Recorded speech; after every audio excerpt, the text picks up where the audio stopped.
Now, Hunt Palmer on 104.5 ESPN Baton Rouge. Holding down the middle of the day. Live from the Mercedes-Benz of Baton Rouge studios.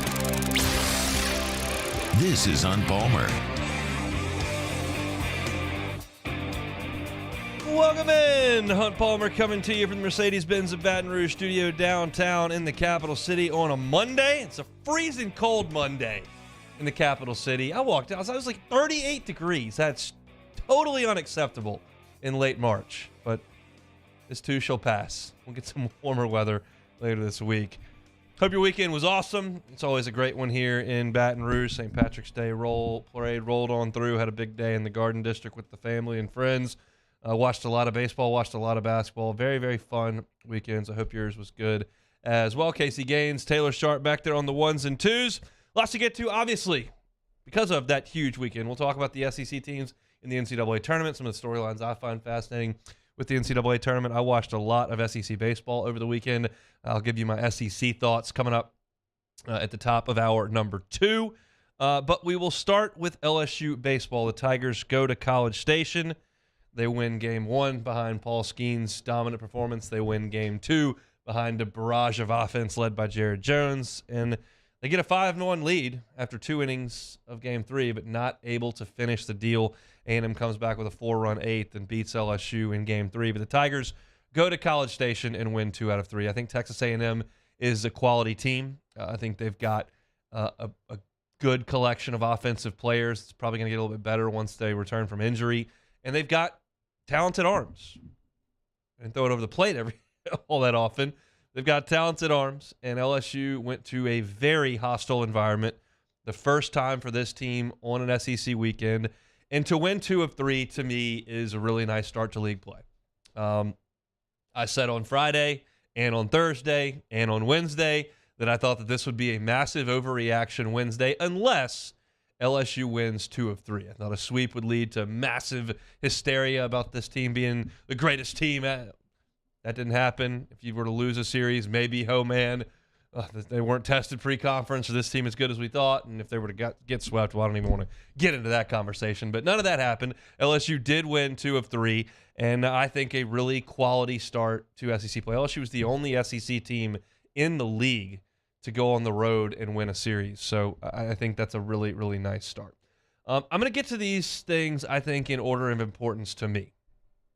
Number 1, disappointed in the outings of Ty Floyd and Thatcher Hurd. Because that, to me, is the missing piece to this puzzle.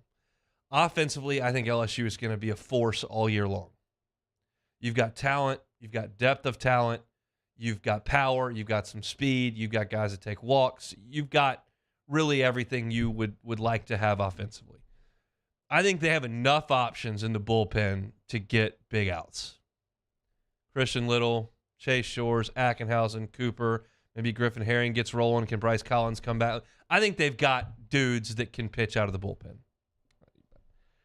I'm concerned with where the number 2 starter is going to be. I would prefer to have 4 starters. I've talked to you about that, where I have 3 guys I can go to on the weekend and a 4th guy in case things go sideways in a regional or an Omaha or whatever. But that's asking for pie in the sky. College baseball teams on 11.7 scholarships very rarely are going to have 4 really good starting pitching options. I would prefer it, but that's a lot to ask. I'd really like to have 3. You need 2. And in my opinion, Thatcher Hurd presents the best possibility on this roster. Doesn't mean Ty Floyd can't become that guy. Doesn't mean that they may have Chase Shores become that guy. There are other guys, but right now it's Floyd and Hurd. And I think Hurd presents the best possibility there. And both those guys labored, went 3 1/3, and weren't anywhere approaching dominant, really weren't necessarily overly effective. The strike zone seemed to be an issue. A&M wasn't happy with it. LSU wasn't happy with it. Kendall Rogers from D1 said it was bad when he was tweeting at a fan. I got some texts about it. I guess the strike zone wasn't great for both sides. Both teams struggle with some walks. But I just like to see those 2 guys a little bit better than they were, quite frankly. Hurd, over the last 2 weeks against Butler and against Samford, really flashed plus breaking stuff. I mean, the slider curveball combination he was throwing up there was really, really good. And we didn't really see much of any of that on Sunday. A lot of fastballs, a lot of changeups. And I don't know, he did try to throw a slider at one point. It slipped out of his hand. It ended up being a wild pitch. Neal couldn't corral it. I don't know if the cold weather made it tough for him to grip, if he just didn't have a good feel for it in his bullpen warm-up, so he went to Wes Johnson and said, let's go fastball, changeup, majority. I don't know why he wasn't throwing what I thought was a really plus pitch over the last 2 weeks. We just didn't really see very much of it. Couple wild pitches. It didn't click for Hurd, whatever reason. And Floyd, kind of the same way. A little bit wild, not in the strike zone. And he gave up some pretty solid swings. So that's the missing piece. When I think if Floyd and Hurd take that next step, this becomes the best team in college baseball. If they don't, you're going to be in dogfight every weekend. Like, that's the tipping point. I don't worry about the offense. I don't worry about the defense. I'm not worried about Skeens. I think the bullpen's going to be fine. It's just the second and third starters, and that was a disappointing first outing for me in conference play. It's a long season. Guys progress and get better. And the good news is that you've got a couple of guys that have immense talent. Ty Floyd throws 96, 97 miles an hour. He's developed a breaking pitch. Like, you got something to work with there. It's not a talent issue. And Thatcher Hurd throws 94 miles an hour, has 4 pitches that he can throw for strikes. Like, you've got the tools. You just got to put it together and let the production match it. And that, to me, was the disappointing side of things. There was nothing disappointing about Paul Skeens. That was dazzling. And sometimes you can just overwhelm the lesser teams in the early part of the non-conference schedule, and he certainly did that. But what's the translation when you get to SEC play? And everybody at the ballpark's jaw was dropping when they watched Paul Skeens. It was just unhittable. It was absolutely unhittable. Casey, do we have the sound that I sent you earlier today? If you can go grab that. Jim Schlossnagle did an interview with Texags today and talked about Paul Skeens, and I'll let you hear that here briefly, but I'll talk first about Paul Skeens. He's throwing 99, 100, and the ball's running 16, 18 inches. I mean, that's just not hittable for most college players. For lefties, you think that's the advantage, hitting from the left side. When that ball's running 18 inches away from you and it's 100, that's a problem. Then he's flipping a 91-mile-an-hour changeup the guys are swinging over the top of, snapping the slider off. And, oh, by the way, on a weekend where everybody was drawing walks all the time, A&M and LSU were walking like crazy, he walked none. Absolutely electrifying stuff from Paul Skeens, and it's going to put LSU in such an advantageous position each and every weekend. So let's go to the sound now that Jim Schlossnagle, TCU's head coach, was on with Texags Radio. It'll start with Skeens, and it'll devolve into the entirety of the team. But some of the things he says about Paul Skeens caught my ear. Close to a dead W on Friday night. Got a guy in Skeens that I've been doing this 33 years. I can't, Mark Pryor, Strasburg. I mean, I think he's better than those guys, and he does it cleaner. He's a better athlete. He's going to be able to do it longer, would be my guess. But that just saves your bullets, and they run out of freshman Chase Shores. I mean, I know he had some wild pitches and walked a few or whatever to give us a chance, but when you're running your 5th or 6th, 7th pitcher and he's just throwing strikes at 98, I mean, that's a pretty deep pitching staff. Obviously, what kind of offense they are. Super impressed with their little freshman catcher. And then they're just an infinitely better defensive team. Jordan Thompson last year probably had close to 25 or 30 errors, and he's much improved. So there's other good teams. A&M, I mean, we have a good team. And I think we'll see that over the course of time. We can get healthy. But that's a real impressive team, no doubt about it. Number one, what's going to be the conversation? I've never heard dead dub as a term, but that basically means that you're just going to win on Friday. And that's what Schlossnagle said, and then said, I've seen Mark Pryor, saw Steven Strasburg. He's better than those guys. He's cleaner. He's a better athlete. That's high praise from a guy on the other side that knows what he's talking about. And Skeens was just phenomenal. That's going to be a big piece to this team. And I was a little skeptical of it as of 5 weeks ago because the numbers from last year were just good. I would think a guy that has this kind of stuff that we're seeing, that A&M had no chance against on Friday, would pitch against those teams on Air Force's schedule and just roll through every single week. I know the altitude. I know guys get better and progress, and I hear all those things. But, again, it looks a lot better. So I was super upset, super impressed with what we saw from Paul Skeens on Friday. Still a lot to get to. Want to talk about Paxton Kling. Want to talk about Christian Little getting the game on Friday. A couple guys I'd like to see. But there's one narrative that's starting to pop up a little bit around this LSU baseball team that I want to just kind of get out in front of a little bit. So please allow me to do that next on the Hunt Palmer Show. This is Hunt Palmer. Our listeners fire off their opinions on the jimsfirearms.net hotline at 499-1045. Keep listening for your next chance to shoot us your thoughts with the jimsfirearms.net hotline on 1045 ESPN Baton Rouge.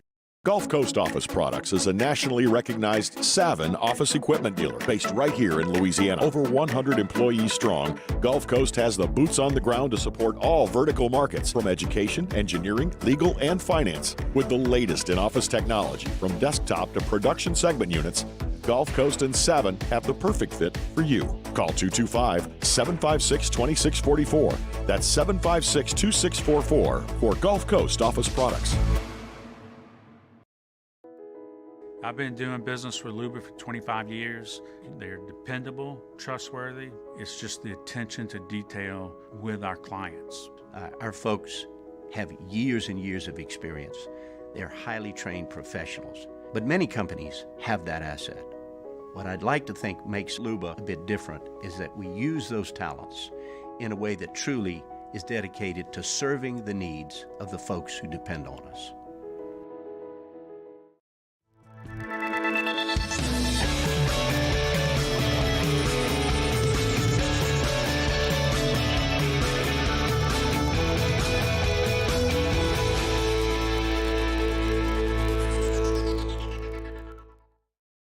Hi, I'm Brandon Landry, founder and CEO of Walker. Hi, my name is Dr. Craig Green. This is Ryan Terrio with HUDCORoofing.com. Hey, it's Matt Moscona. No matter how big your commercial roofing job, HUDCO can help.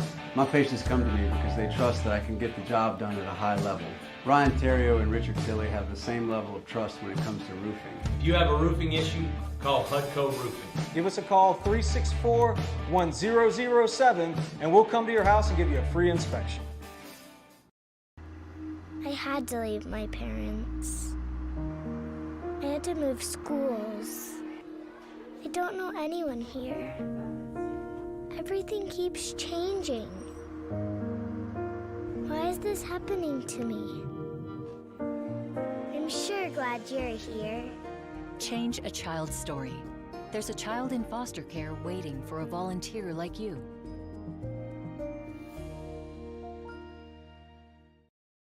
Louisiana. It's a place defined by culture, by pride, by passion, by people who do more than love this place. They celebrate it, elevate it, champion it.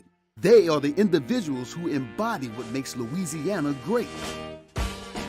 The companies that make Louisiana a better place to work and live.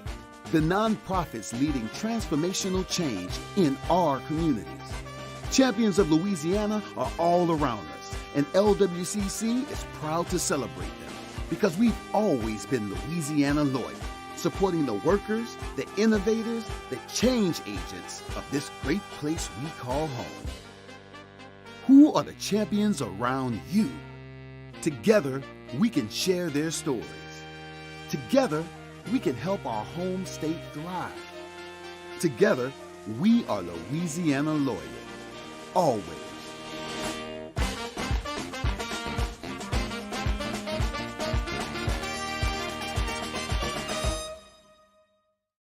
At Auctioner, we know healing is a team sport. That's why we've partnered with world-renowned orthopedic surgeon Dr. James Andrews to create the Ochsner Andrews Orthopedics and Sports Medicine Institute. Whether you're a professional athlete or a weekend warrior, our team of specialists are dedicated to getting you back in the game. So whatever your reasons are for reaching your personal best, we've only got one. You. Ochsner Andrews Institute. Long live you. Electricity is all. Me, Jimmy Ott, Charles Henniger for the Monday edition of Game Time. We're live at the Cook Hotel and Conference Center on campus at LSU, recapping all the madness. It's Game Time, 6 to 8 p.m. Monday on 104.5 ESPN Baton Rouge.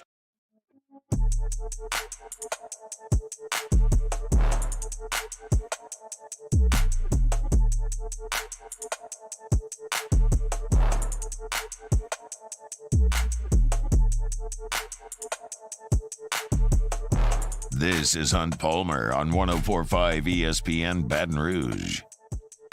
Continue to chat about LSU taking 2 out of 3 from Texas A&M over at Bluebell Park, Olson Field. I sent out a tweet after Game 3 yesterday. I said, hey, you didn't deserve to win today, but job well done getting 2 out of 3 on the weekend. And I got 3 or 4 replies with the same theme. And I've seen this before. I've seen how narratives create themselves and they become a sticking point for the season. So I'm going to get a little bit out in front of this one.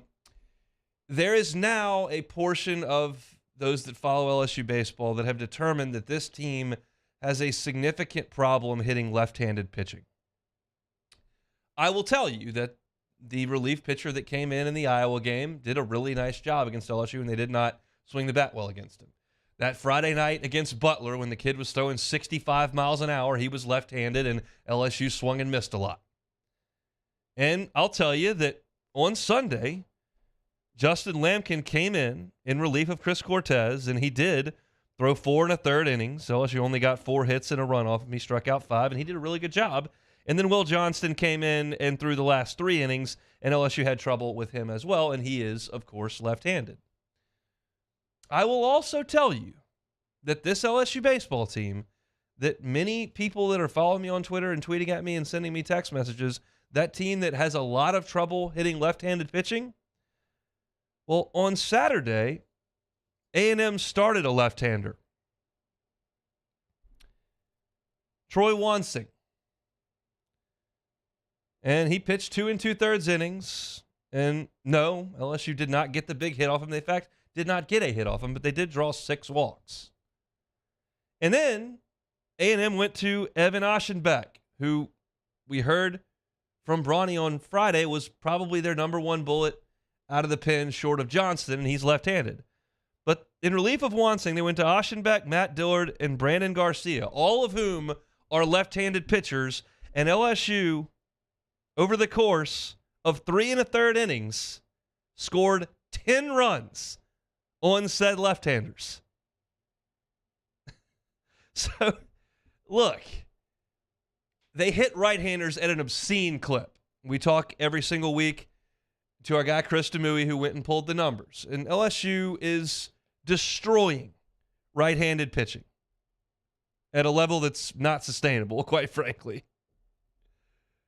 And they're not hitting as well from against lefties, hitting closer to 260. But I promise you they're okay against left-handed pitching. Sometimes guys are just good. I'm telling you, the guy that came in yesterday, Lampkin, and threw the 4 1/3 innings, he's going to start next weekend because they've got 2 guys in Chris Cortez and in Troy Wansing who have started for them, have not been great, and are walking too many people. So he's going to start Lampkin this coming weekend against Tennessee. And he's a left-handed freshman that plays at Texas A&M. He's a pretty good pitcher. So I'm not trying to totally dismiss any human who might suggest that LSU would rather see a right-handed pitcher right now. But to try to create a narrative they can't hit left-handed pitching, I promise you they can. There have been times during the season where left-handers have tied them up. That's just what's going to happen over the course of 56 games. But I have a hard time after they scored 10 runs in 3 1/3 innings against left-handed pitching, and then 24 hours later, people were tweeting at me going, yeah, they can't hit lefties. I think they can. I'm not too worried about the lineup. We're talking about an LSU lineup over the weekend that went to College Station on the road in chilly, windy conditions that made hitting really not conducive to hitting. And over the course of 3 games, they scored 27 runs and had 32 hits and 24 walks. That's 56 base runners in 3 games. I think the offense is okay. So I would just say to those who have already decided that they quote-unquote can't hit left-handed pitching, don't just watch the game looking to make that assertion. Just evaluate the entirety of the situation. I promise I think they'll hit lefties okay. One guy that did have a tough weekend was Paxton Kling. He struck out 8 times, only got 1 hit, 1 for 15 with 8 Ks. And so the question is, do you have to pull him from the leadoff spot? If you want to put Gavin Dugas back up there, that's fine. You want to lead Trey Morgan off, move everybody up a slot, that's fine as well. I'm not as concerned with that. You want to leave Kling back in the leadoff spot, I'm okay with it. But the freshman with this kind of talent, like Kling has, like Jones has, those guys need to continue to stay in the lineup. I'm not looking for reasons to take them out of the lineup entirely. Remember, Jared Jones at one point had a hellacious go of it the Round Rock weekend. And then you put him back in, and all of a sudden he hits 4 home runs in consecutive at-bats, and he drove in 7 in a game on Saturday. Just continue to get those guys at bats. It can be in the 5-hole, it can be in the 8-hole, it can be in the 1-hole. And if it continues for 3 weeks, well, then obviously you've got your decision made for you. But Kling does need to stay in the lineup. Just maybe move him around if you decide to do so. I would argue that hitting first is a really good place to hit if you're trying to work out of it, because they're not going to mess around with you too much when they got Morgan and Cruz and White coming up right behind you. So that's it was a tough weekend for him. First SEC weekend, he'll definitely improve. I think there were some people that were unhappy that Christian Little came back out in the 9th inning on Friday after LSU had hung the 5 spot and it was a 9-run game. Yeah, he had to throw 12, 14 more pitches. Do I think that compromised him for Sunday? I don't. He struck out the side when he came in. Yeah, I know he had the walk, and then he gave up the 2 RBI hit that just found a hole. It was just a ground ball. If it's at somebody, you're in good shape there. But he comes in and strikes 2 guys out with nasty breaking pitches when he had to have strikeouts because there were less than 2 outs and a runner and the bases loaded. So I thought his stuff was fine on Sunday. I just thought that A&M did a good job of working counts and putting one good swing on him. So I think Little is fine pitching twice in a weekend, and I don't know that I can't definitively say that what they made him do on Friday compromised him on Sunday. I think maybe A&M just making a couple of swings, which they're one to do. They've got a pretty good offensive team over there inside College Station. I had one more kind of thing I wanted to touch on, and that was Josh Pearson and him kind of showing up out of nowhere. He hadn't really been a guy they've been using very much. And all of a sudden you see him in the lineup all 3 days. He got 4 hits, drove in 5 runs over the course of the 3 games. And I thought looked very comfortable against lefties and righties, hit the ball the other way, had a sac fly in a big spot as well. And that's another depth piece to this lineup that is awesome. And if you're facing a really tough right-handed pitcher, and now you have the option to put Jobert and Pearson in the starting lineup, maybe you sit Kling that day, face a Dolander or something. That's next week. Pearson wasn't a guy that we had seen very much, and he comes in and gets the hits. And the line that Jay Johnson has used with Josh Pearson so many times over the last couple of months, even though Pearson has not been contributing a ton, is trust. He trusts that Josh Pearson, when given an opportunity, will get in there and give him a quality at bat. Sometimes it doesn't end in a base hit or walk, but he's going to give you a quality at bat. And you go on the road, tough environment, pitching staff that's got some good stuff, and they trusted Pearson to go out there, and he did do a great job. I was surprised not to see Jobert at all, but Pearson I thought was excellent there in a spot that I quite frankly didn't expect to see him because we hadn't seen him in a couple of weeks. But I thought that was a very, very good thing. This is a race to 20 wins.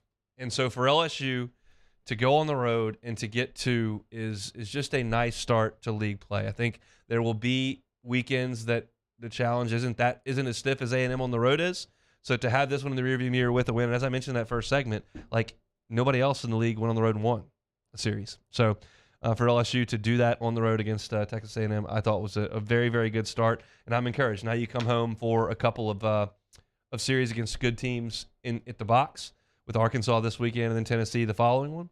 And you just got to continue to sock them away any chance you can.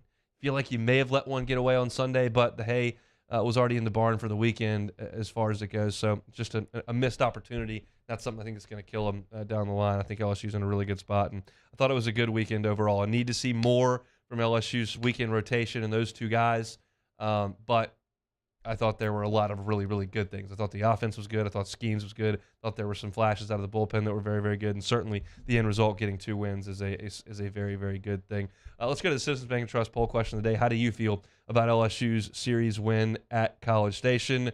How do I want to say disappointed because they lost game 3, encouraged, thrilled.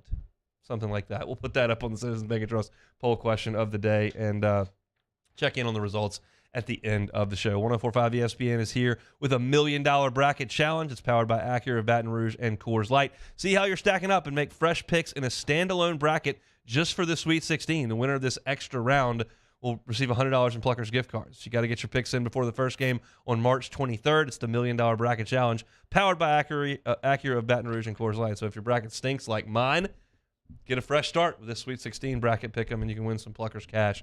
So get to the website, 1045ESPN.com, and register and make your picks. All right, we'll take a timeout. When we come back, let's switch gears over to basketball. SEC had a pretty good weekend, I would say, for the Southeastern Conference. I'm pulling against all of them really hard, but it was a pretty successful weekend. I'll tell you about my thoughts on it next on the Hunt Palmer Show. Hunt Palmer on 104.5 ESPN Baton Rouge. LWCC is Louisiana Loyal, elevating and celebrating champions of Louisiana. Trey Godfrey is March's champion of Louisiana. He's dedicated his career to bettering Baton Rouge. Trey currently is the Senior Vice President of Policy for the Baton Rouge Area Chamber. With his work over there at BRAC, he oversees education policy, among many other things, and that allows him to make an impact from a more systemic perspective. You know, someone like Trey that's a champion of Louisiana, or maybe it's a nonprofit or a business doing great philanthropic work here in our state. We want to tell their story. So go to lwcc.com/champions, lwcc.com/champions, and nominate a nonprofit or a person to be a champion of Louisiana. In March, we're telling you about Trey Godfrey. He is a champion of Louisiana. LWCC is Louisiana Loyal. In times of need, get a full list of phone numbers, websites, and other important emergency information on the Demco Stormwatch page at 1045ESPN.com.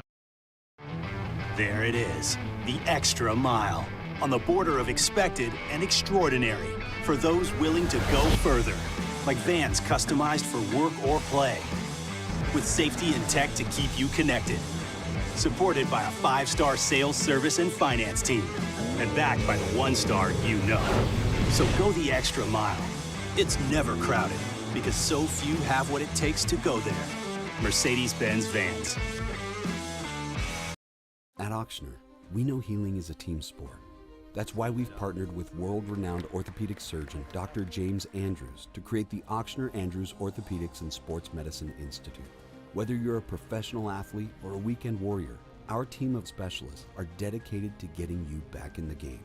So whatever your reasons are for reaching your personal best, we've only got one. You.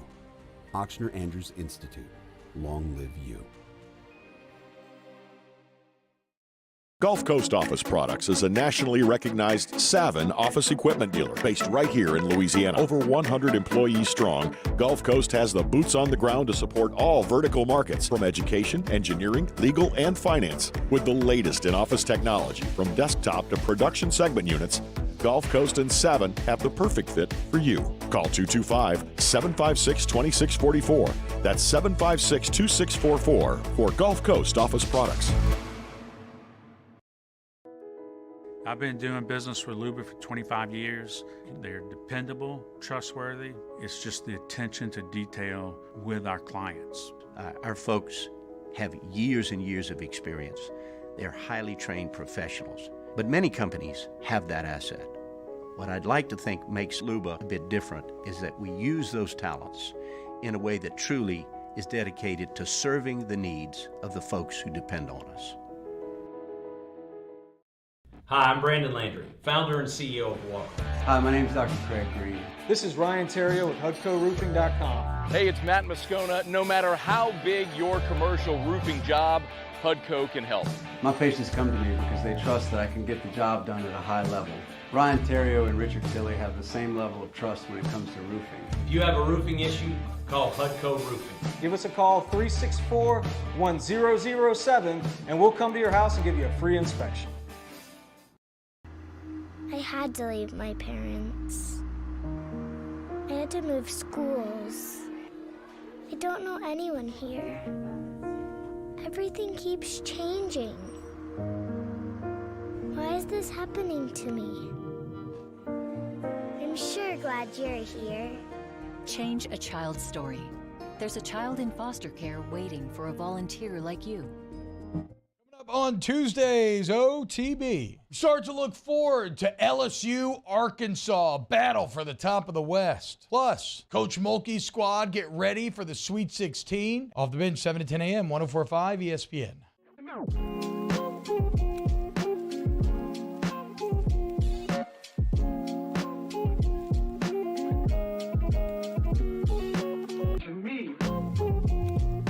You're listening to Hunt Palmer on 104.5 ESPN Baton Rouge. I'll give you my thoughts on the SEC baseball weekend that was coming up at the top of hour number 2. It's straight up 2 o'clock, but we'll shift over to basketball now and just my thoughts on the SEC teams and how they represented themselves in the NCAA tournament.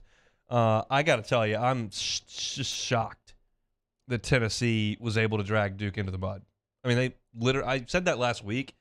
And then that was the actual quote that one of the Tennessee players gave after the game.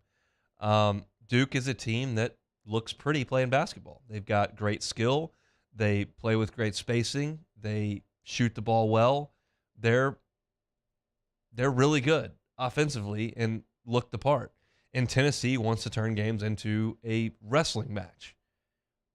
They're exact opposites. And Tennessee was able to get Duke into a wrestling match.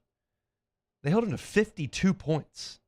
65-52 was the final. Roach and Filipowski, who are Duke's two best offensive weapons, combined have 9 turnovers and shot 11 for 27 in the game. And all of a sudden, Olivier Kamwa is just raining in shots from everywhere. He goes for 27 points. He was 3 of 4 from 3. Vescovi was 4 of 8, shooting 50% from 3. And Tennessee just handled Duke. I'm shocked. Tennessee did not play well late in the season. You had the injury to Ziegler. Didn't play well in Nashville. I'm thinking this thing's a ticking time bomb. Then you got second-round Rick, who's usually making his exits on the first weekend.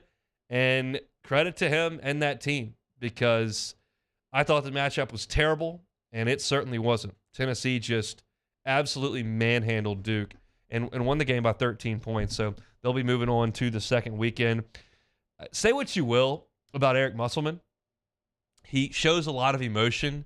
And when a team that you don't pull for has a player or a coach on that team that shows emotion, your natural inclination is, I hate that guy. And there's probably a lot of LSU fans that can't stand Eric Musselman. I don't really care about Eric Musselman. He is a super emotional guy. I think it looks really stupid when you rip your shirt off and go nuts like that. But I think showing emotion is a good part of sports. So celebrate, do what you got to do. I just think it looks better when the 50-plus-year-old man just leaves his shirt on for said celebration. Hug guys, run around, jump on the scorer's table, all that good. Ripping the shirt off, I could do without it. But you can't argue with what he's doing at Arkansas. They're coming off back-to-back Elite Eights, and in the last 2 years' worth of tournaments, they've beaten Gonzaga and Kansas. That's real stuff. And they beat Kansas in a game where Nick Smith didn't score. He was 0 of 5 from the floor and really didn't help him at all. But Devo Davis, who's the heartbeat of that team, was phenomenal, 25 points and 8 rebounds, and he fouls out, and he's not available, and Ricky Council is just nails down the stretch. getting to the rim, making free throws. He was 10 of 11 from the line, had 21 points. Ricky Council played all 40 minutes of that game for Arkansas and was just awesome. So the Hogs going to the Sweet 16, one win away from a third consecutive Elite Eight. That's special stuff. Missouri got a gift. Got to play Princeton in the second round. And Missouri, that's what they played like, Missouri. It was just terrible yesterday. Or Saturday. Couldn't shoot at all. 6 of 22 for 3. That's 27%. And as they have been, they've gotten beat on the glass every game for 3 months. And Princeton crushed them on the glass, 44-30. Princeton had 16 offensive rebounds, and that was going to be Missouri's Achilles heel. You could tell in February that whenever Missouri lost their last game, they were going to get crushed on the glass, and they weren't going to shoot threes. And on Saturday, they got crushed on the glass, and they missed their threes. And they were never in the game with Princeton. They lost by 15 points. They gave up 78 to Princeton. 15 seed. Moving on to the second weekend. Missouri got a gift, couldn't cash in on it. Houston clubbed Auburn pretty good in the second half. Auburn led by 10 at halftime of that game. You're thinking, man, Bruce Pearl's kind of got them cooking. But it was a pummeling in the second half. Houston scored 50 in the second half. Question was, is Sasser going to be able to come back from Houston from the injury and play well? Well, question answered. He hit 5 threes, had 22 points. He was great. And Janai Broome, Auburn's big man, who they counted on all year long, missed 10 free throws in the game.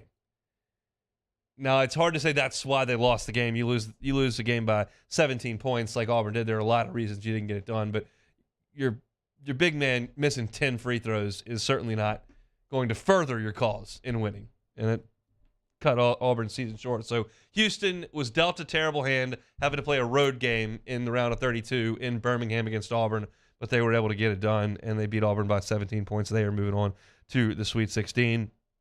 Bama beat Maryland 73-51. Bama's bludgeoning people, and Brandon Miller's not playing worth a flip. He shot 29%.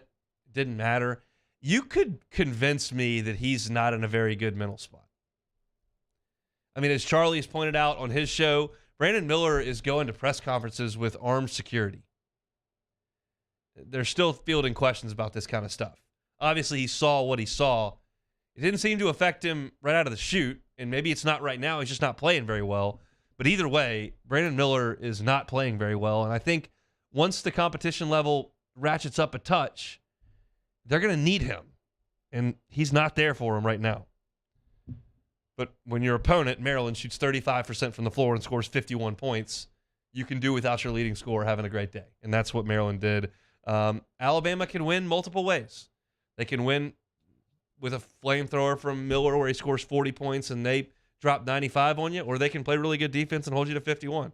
That's what they did to Maryland over the weekend. They win that one. They're moving on to the Sweet 16. Cal. The Cats. Not great. Kansas State 75, Kentucky 69. Kentucky will not be moving on to the second weekend. Oscar Tshiebwe in his last game as a Kentucky Wildcat, 25 points and 18 rebounds. Statistically, one of the great players in Kentucky history. I don't know that the legacy will live that long. He's a National Player of the Year, so maybe. But no hardware to show for it. No deep tournament runs to show for it. Just a heck of an effort in his last game there. The big shot in that game against Kentucky was made by Keontae Johnson, of course, a former Florida player that collapsed on the floor. He's been the ringleader for Kansas State all year, and he didn't have a great game on Sunday. But when they had to have it, minute 22 to play and a 2-point lead, he hits a step-back 3 to push it to 5, and that kind of felt like the shot. I don't know if they can get off the mat. And I've talked all for since January, really, because things didn't start out so great, about where John Calipari is with the Kentucky faithful. And this kind of felt like the baseline. You don't want to lose to another double-digit seed like you did to St. Peter's last year in round 1, and they avoided that. They got the win. And then you played a team that's seeded higher than you, that had a better season than you, a better resume than you, and they beat you by a bucket. But that's still not acceptable in the big picture to Kentucky. just finishing in the top 5 of the SEC, winning a tournament game and bowing out is just not going to get it. And any sort of negative talk that you had towards Kentucky or John Calipari or the program or where things are with this team had to immediately be followed up by the caveat of, yeah, but have you seen that recruiting class for next year? And it's still there. And all eyes are going to be on Kentucky. They'll be preseason top 5 next year. We'll see who comes back from this team. We'll see what they do in the portal, and we'll see what these 4 freshmen can do. But they become a fascinating story to me next year because the expectation is going to be a deep run next year, bar none. Because they hadn't done it in a while. Certainly didn't do it last night as Kansas State beats them. So that's your look at the SEC. Teams still alive for the conference: Tennessee, Arkansas, Alabama. Maybe not the way we thought in March and then in February. Probably what we thought in December. Okay, Bama's got it. They've got it figured out. They're good. Okay, Tennessee's holding everybody to 40 points. They're good. Okay, Arkansas's got this insane amount of talent. They're good. Those are probably the teams we would have pointed to. But by the end of it, you probably would have thought of A&M, who I had in the Elite Eight. Nope. Maybe thought Bruce Pearl's team could get rolling. Maybe thought Kentucky had gotten it figured out late. They bow out in the first weekend. But I still think a pretty solid go for the SEC to get 3 of the Sweet 16. Missouri's got to be kicking themselves. Such a great break that you get to play Princeton and can't get it done. That hurts morale. But all those teams back in action this week. And I was looking at the bracket earlier today, and we're certainly not going to get into Thursday and Friday's games right now. But just looking at the bracket, there's some tasty matchups coming up at the end of this week. And I'll be pulling for all these SEC teams to take it on the chin because I don't really want them moving on very much further. I certainly do not want to see Alabama moving on very much further. So but we'll see. Their road got significantly easier with some losses over the weekend. So we shall see.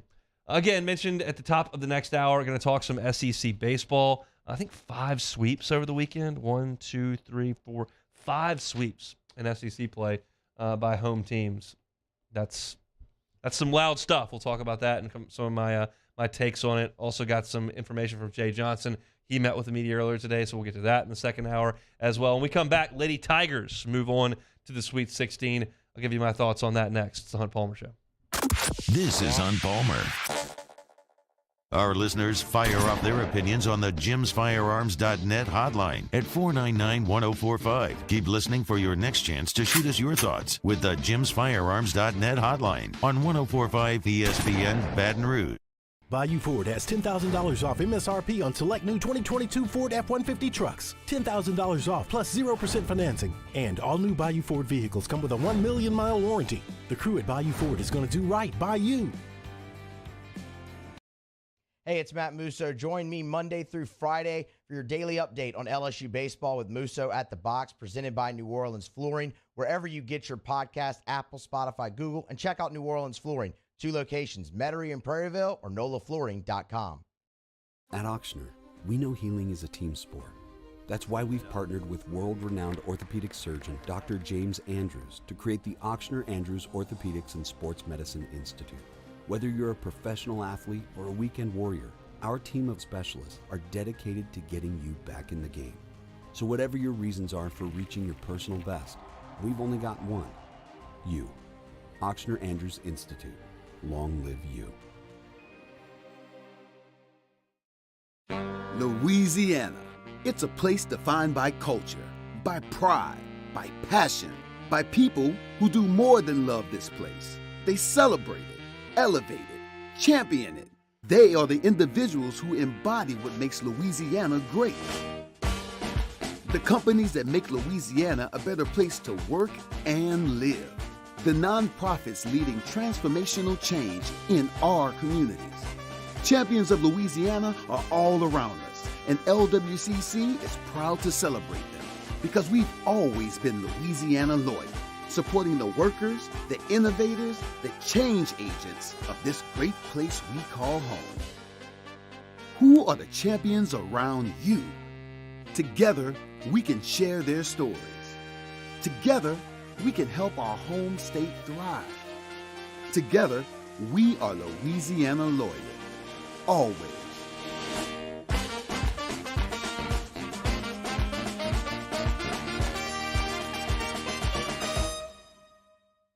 Gulf Coast Office Products is a nationally recognized Savin office equipment dealer based right here in Louisiana. Over 100 employees strong, Gulf Coast has the boots on the ground to support all vertical markets, from education, engineering, legal, and finance. With the latest in office technology, from desktop to production segment units, Gulf Coast and Savin have the perfect fit for you.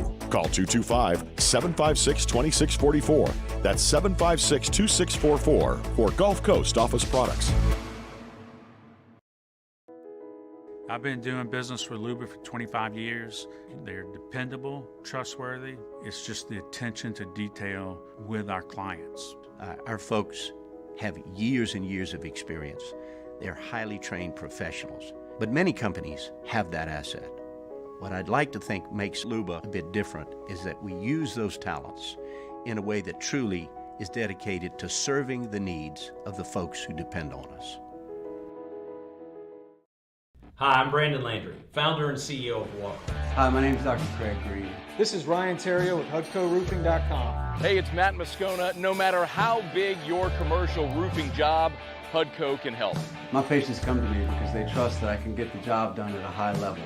Ryan Terrio and Richard Tilley have the same level of trust when it comes to roofing. If you have a roofing issue, call HUDCO Roofing. Give us a call, 364-1007, and we'll come to your house and give you a free inspection. I had to leave my parents. I had to move schools. I don't know anyone here.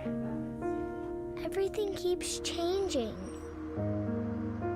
Why is this happening to me? Charles Hannegrove, join us for the Tuesday edition of Handy Time. Dwayne Colucci from the Southport and the Rampart in Vegas joins us as we look forward to the Sweet 16. Handy Time, noon weekdays, 104.5 ESPN Baton Rouge.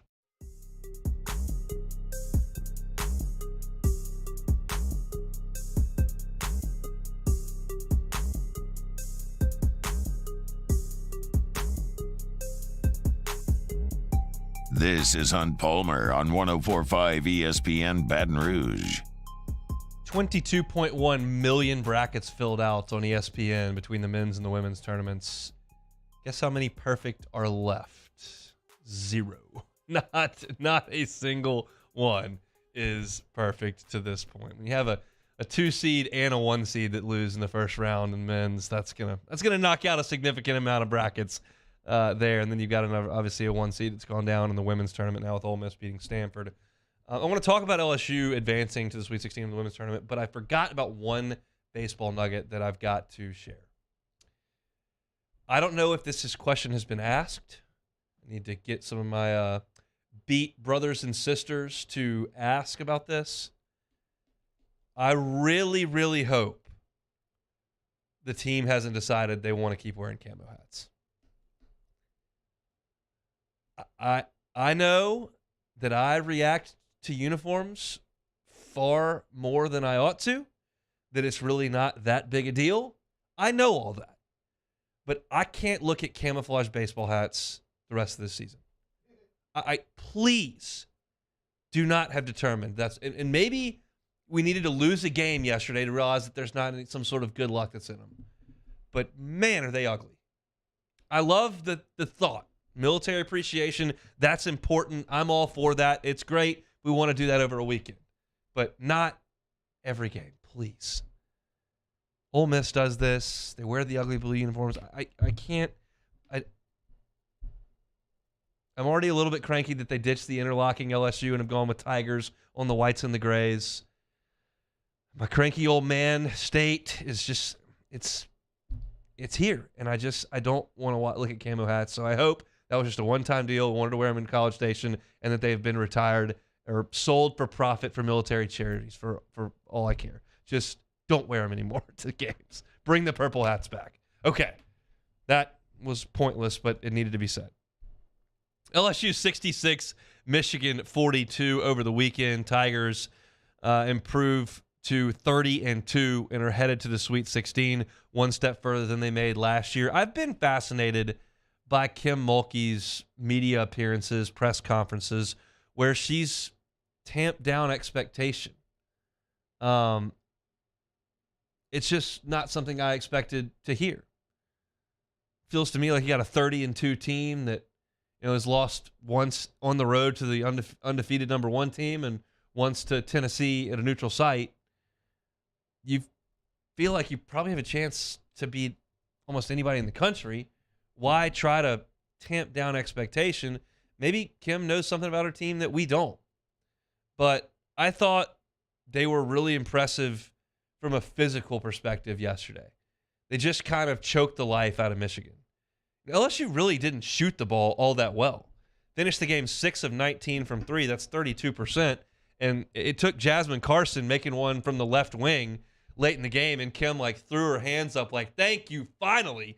We had one shot go in, because really for LSU it was Angel Reese on the block or not much else. And that's plenty good enough. She goes for 25 points and 24 rebounds. Angel Reese yesterday got 14 offensive rebounds. That's like a month for Missouri's men. She went to the line, made 9 of her 11 free throws. But, you look at a game where Alexis Morris goes 5 of 14 from the floor. You look at a game where LaDeja Williams goes 5 of 13 from the floor. Flau'jae was not efficient in scoring. She was 2 of 8. Basically all fell on Angel Reese, and then finally a couple of threes were able to go in for this team. But the defensive side of things and the rebounding were what stuck out. And Michigan's a good team. 23-win team. They had no chance against LSU yesterday. None. Just beat them into submission from really the start of the game. And Michigan's got some size. So I'm encouraged by what LSU did. I think everybody that looked at this thing, even hearing what Kim had said, saying, well, we're not supposed to be in the Final Four and we're taking steps and every win's important, I still think the fan base and those of us around here in Baton Rouge are like, they ought to get to the second weekend. They shouldn't lose on their home floor with this draw. And they didn't.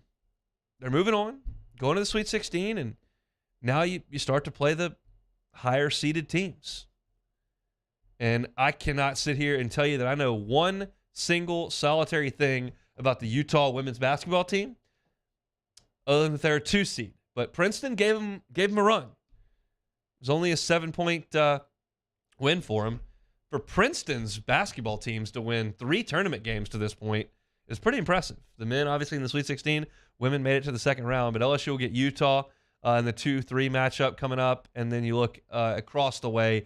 It's the 1-9 with Indiana and Miami and 12-4. So the 12 seed Florida Gulf Coast. Doubt this team's doing as much dunking as the men's team from a few years ago. But still, nice win over Florida State.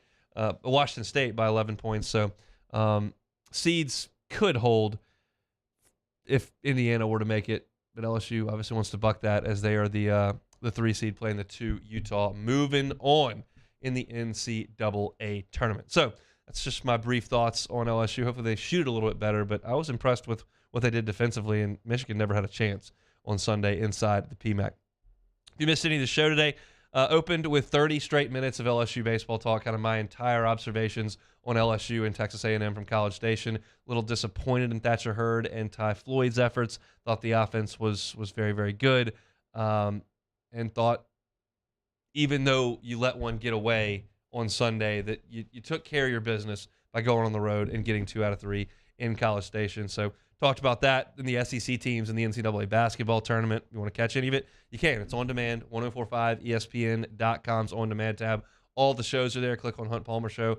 All the audio is uploaded every single day. You can also find us if you search us on Apple Podcasts, Spotify, Google, of course, on YouTube. Got those if y'all hanging out in the Bayou Ford chat. Throw us a like if you would. Subscribe, rate, review. All that helps us to get our content in front of more people, which is always the goal here on 1045 ESPN Baton Rouge. Still got to talk about the rest of the NCAA tournament, some of the things that I saw, some of the backdoor covers that you may have seen. Gonzaga with this impressive run of 8 straight Sweet 16s. That's it's hard to kind of wrap your head around doing that 8 years in a row. It's hard to make the Sweet 16. They've done it 8 times in a row. I want to talk about that. Jay Johnson met with the media a little bit earlier today, so get some thoughts. He gave some thoughts on whether or not they have a closer at this point, as far as what LSU has done to improve its defense. Had some interesting stuff from Jay Johnson that we'll get to. When we come back to open up hour number 2, I've got notes on every single SEC baseball series that went on over the weekend, and there were some pretty jaw-dropping results in week 1 of SEC play. It's a long season. 30 games is a lot. I got 3 in the rearview mirror and want to talk about the sweeps: Missouri over Tennessee, Vanderbilt over Ole Miss, Arkansas moving some things around. There were a lot of interesting things, I thought, in the Southeastern Conference over the weekend. It may not have been front of mind for all of you as you were watching a lot of NCAA tournament and just maybe paying attention to LSU. So I'll go through the entire weekend of SEC baseball action coming back here after Sports Center. So we'll take that quick time out for a little Sports Center, and we'll come back, talk some SEC baseball. You're listening to the Capital City's leader in sports talk, 104.5 ESPN, Baton Rouge.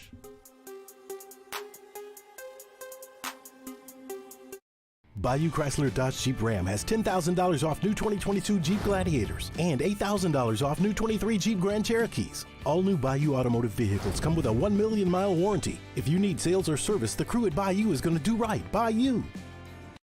At Auctioner, we know healing is a team sport. That's why we've partnered with world-renowned orthopedic surgeon Dr. James Andrews to create the Auctioner Andrews Orthopedics and Sports Medicine Institute. Whether you're a professional athlete or a weekend warrior, our team of specialists are dedicated to getting you back in the game. So whatever your reasons are for reaching your personal best, we've only got one: you. Auctioner Andrews Institute. Long live you. Louisiana.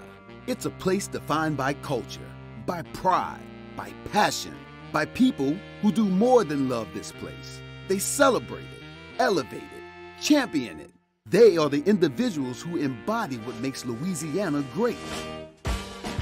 The companies that make Louisiana a better place to work and live.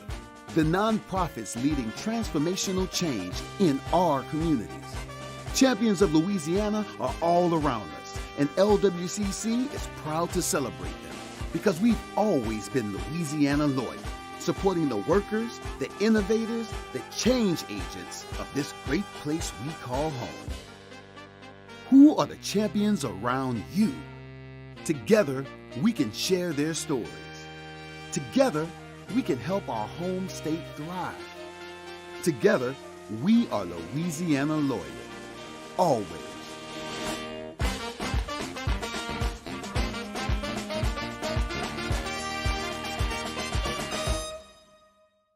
Gulf Coast Office Products is a nationally recognized Savin office equipment dealer based right here in Louisiana. Over 100 employees strong, Gulf Coast has the boots on the ground to support all vertical markets, from education, engineering, legal, and finance. With the latest in office technology, from desktop to production segment units, Gulf Coast and Savin have the perfect fit for you. Call 225-756-2644. That's 756-2644 for Gulf Coast Office Products. I've been doing business with Luba for 25 years. They're dependable, trustworthy. It's just the attention to detail with our clients. Our folks have years and years of experience. They're highly trained professionals. But many companies have that asset. What I'd like to think makes Luba a bit different is that we use those talents in a way that truly is dedicated to serving the needs of the folks who depend on us. Hi, I'm Brandon Landry, founder and CEO of Walker. Hi, my name is Dr. Craig Green. This is Ryan Terrio with HUDCORoofing.com. Hey, it's Matt Moscona. No matter how big your commercial roofing job, HUDCO can help. My patients come to me because they trust that I can get the job done at a high level. Ryan Terrio and Richard Tilley have the same level of trust when it comes to roofing. If you have a roofing issue, call HUDCO Roofing. Give us a call, 364-1007, and we'll come to your house and give you a free inspection. I had to leave my parents. I had to move schools. I don't know anyone here.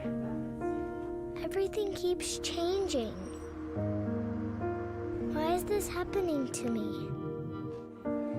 I'm sure glad you're here. Change a child's story. There's a child in foster care waiting for a volunteer like you.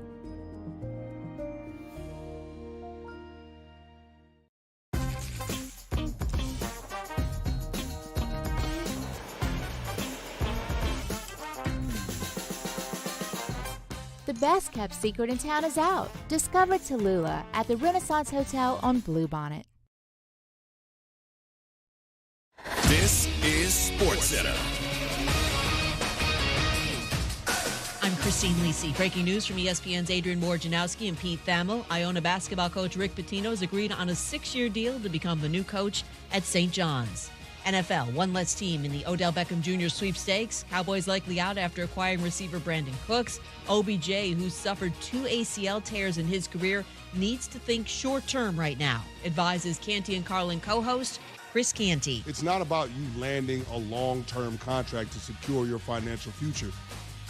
Based on what we've seen from you in the injury history over the last couple of years, that's going to be a tough ask for any team. Right now, it's about positioning yourself to get to free agency and have more leverage in 2024, and that's finding the best fit where you can be a productive player on a winning team. Chris Canty on Greeny. NBA. Today marking the first day Ja Morant's eligible to work with Grizzlies coaches and trainers after serving his 8-game suspension because of a gun incident on March 4th in a Denver club. Morant's expected to be on the bench but will not play tonight against Dallas, listed as out on the injury report due to conditioning.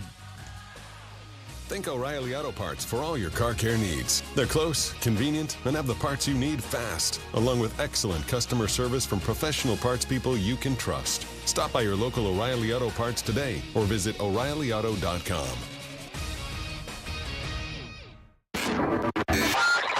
Now, Hunt Palmer on 104.5 ESPN Baton Rouge. Holding down the middle of the day. Live from the Mercedes-Benz of Baton Rouge studios. This is Hunt Palmer. Hour 2 here on a Monday. Hope your work week is off to a good start. Lots to get to here. A lot of LSU baseball and some SEC hoops in the previous hour. I want to start things with SEC baseball in hour number 2. We'll get to some thoughts Jay Johnson had today when he met with the media here coming up. But look, a crazy weekend in SEC play. You had 5 sweeps. LSU was the only road team to win a series. But some of the sweeps were kind of jaw-dropping. And we'll start with the most jaw-dropping of the sweeps was Missouri just throttling Tennessee. 9-1, 7-4, 7-1. It was a beatdown up in Columbia. Now, that's a kind of a weird place to go play. It's cold. There's nobody there. Nobody cares. You've got to create your own juice for that one. And Tennessee just didn't. And their starting pitching, which is the backbone of this team, just wasn't good enough. Chase Dolander just got lit up.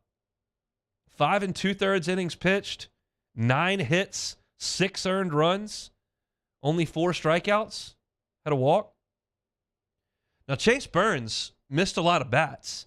He struck out 12 guys in 5 innings, but he also gave up 8 hits and 6 earned runs in those 5 innings. Then Drew Beam, their Sunday guy, game 3 guy, only made it 3 innings. All 4 of the runs he allowed were unearned, but he gave up 3 hits, had 3 strikeouts, 3 walks in 3 innings. So this Tennessee team has not been offensively potent this year, certainly nowhere near the historic rate they were last year. But you can always depend on those 3 guys to go out there and help you win a weekend. And they were just bad. I mean, they gave up a total, between the 3 of them, they gave up 17 runs. And they only pitched 13 2/3 innings against Missouri. And then you look at it and say, well, in 2 of the games, yeah, their pitching wasn't good. They only scored 1 run. Blake Burke's an All-American. He's hitting .350 with 8 home runs for him. But to this point, I'm assuming that Maui Ahuna's going to figure it out. But right now, 290. He was a 400 hitter last year. They go get Zane Denton from Alabama. He's been okay. 3 homers, hitting 299. But you're not exactly playing elite level competition. You've played non-conference games and then Missouri. You think these batting averages be a little bit more gaudy over there at Tennessee? Well, they're not. And oh, by the way, surprise, surprise, Tony Vitello got tossed in the game yesterday. Bad boys of college baseball, 0-3 in SEC play. I think they're going to be fine. I would lean on that starting rotation and say, okay, it's going to be just fine, but it's certainly not a great start. They'll welcome Texas A&M up to Knoxville this week, but Missouri sweeping Tennessee shocked me. South Carolina swept Georgia. This is a South Carolina team that has piled up a bunch of wins against bad competition by crushing a bunch of home runs. So the question is, you step up a notch here and you play a Georgia team that's a little more talented than what you've been looking at. How does that go? Well, they had 3 different multi-home run games from different players. And they hit a bunch of home runs. They won 5-4 in game 1, 12-2 in game 2, and 12-1 in game 3. So I don't think Georgia is a top 5 team in the SEC, but South Carolina sure brought their MO that got them all these wins in non-conference play and used it to have a big weekend and sweep Georgia up in Columbia. So nice go for the Gamecocks. Kentucky swept Mississippi State. I want to spend some time on this. Here's the synopsis. Mississippi State stinks again. They went to Omaha 2 years ago, and they got hot, and yeah, NC State got sent home, but they had one game against Kumar Rocker to win the national championship, and they got it done. And since then, they've stunk. They went 9-21 in the league last year. Yeah, they had injuries, a lot of them to the pitching staff, but you went 9-21. You come back this year, you can't play defense, you don't have pitching, and now you're not swinging the bats. And you go up there against a Kentucky team that hasn't been great offensively this year. They've been stealing a bunch of bases, haven't really been hitting for power. And Kentucky waylaid them. 6-5 in game 1, which is a tight game. Then 12-3 in game 2 and 17-3 in game 3. State allows 35 runs in 3 games to a Kentucky team that hasn't been awesome offensively. This, to me, Mississippi State does not look like an NCAA tournament team. There is plenty of time to get it straightened out. Ole Miss was atrocious at this point last year. They got embarrassed when Tennessee came to town. They got swept by Alabama on their home field last year. So there is plenty of time to turn things around. But I'm looking at a team that doesn't look like it has very much talent on the mound, that doesn't catch the baseball, and is okay offensively. Yeah, it's not looking good in Starkville to me. So the question is, if you want to just play talking Radiohead, that if that's the game we want to play here, you're talking about a Mississippi State team that won the national championship, was the worst team in the league last year, and might be the worst team in the league again. Hypothetically, if we want to just play that game, they go 8-22 this year and have been the worst team in the league for 2 straight years, and you're the Mississippi State AD, what are you looking at? Am I going to prioritize the 1 month that they played great baseball and won the national championship? Big deal? Or am I going to look at 2 years of work where I go, this is not very talented? What's that conversation like? Odds are they don't have to have it, but from where I'm sitting, this team is bad. It's not like the schedule gets any easier. This is one of the series you can go win against Kentucky. Not great. Arkansas sweeps Auburn. I was impressed by that. I don't think Auburn's very good, but Arkansas is trying to move some things around with their pitching staff because of the injuries they've had. And it worked over the weekend. They beat Auburn 7-2, 9-3, and 5-0. And Hagen Smith had been kind of slotted into the Friday night role. Jackson Wiggins maybe going to take that role. He gets hurt. He's out for the year. Okay, what do we do now? And Hagen Smith kind of became the guy on Friday. And then Dave Enhorn announced last Thursday, oh, by the way, we're going to move Hagen Smith to the bullpen.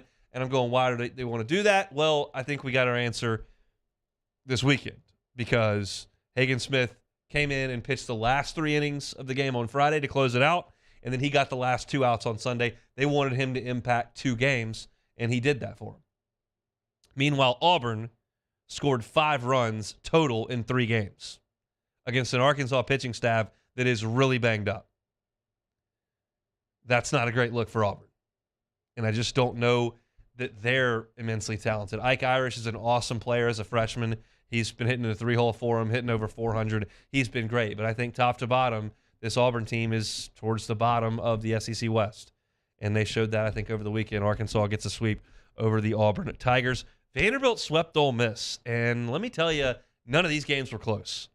12-2 on Thursday, 8-0, and 7-2 on Friday.